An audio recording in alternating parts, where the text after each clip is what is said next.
औज़ुबिल्लाहि मिनश्शैतानिर्रजीम बिस्मिल्लाहिर्रहमानिर्रहीम। मुअज़्ज़ज़ सामीन अस्सलामु अलैकुम। वज़ाइफ़े मोहब्बत चैनल में आप लोगों को खुशामदीद कहती हूँ। आज जो हमारा अमल है ये अमल बहुत ही मुजर्रब तरीन अमल है, बहुत मुख्तसर अमल है और बहुत ही आसान अमल है। ये अमल बहुत ही पावरफुल है। इंशाअल्लाह इस अमल के करने से अगर आपका महबूब आपसे रूठ गया है, आपसे दूर चला गया है, तो वो इंशाअल्लाह आपसे ज़रूर रब्ता करेगा। आप इस अमल को कामिल यकीन के साथ करें। इंशाअल्लाह अगर आप इस अमल को कामिल यकीन के साथ करेंगे तो आपका काम लाजमी होगा।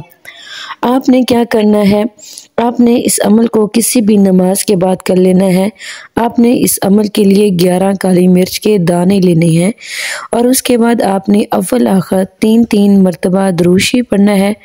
3-3 मरतबा दुरूशी पढ़ने के बाद आपने 111 मरतबा या वदूदू पढ़ना है। अल्लाह पाक का नाम बहुत ही मोहब्बत वाला नाम है, या वदूदू या वदूदू या वदूद।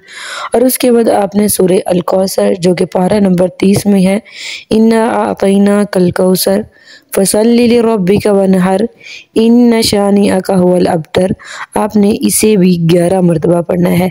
जब आपने इसे 11 मरतबा पढ़ लिया, आखिर में भी आपने 3 मरतबा दुरूशी पढ़ना है।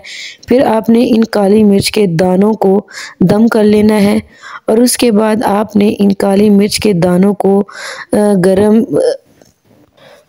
गरम तेज़ धकती हुई आग में जलाना है। आग जला लें और इन काली मिर्च के दानों को उसके अंदर जला लें। इंशाअल्लाह जैसे ही ये दाने जलेंगे, आपके महबूब की नफ़रत, बेरुखी, बेतवजही सब कुछ इसमें जलकर राख हो जाएगा।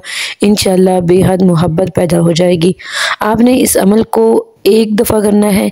इंशाअल्लाह एक ही दफ़ा के करने से आप इसका रिज़ल्ट देखेंगे और इंसान आपसे ज़रूर रब्ता करेगा, आपसे मोहब्बत का इज़हार करेगा।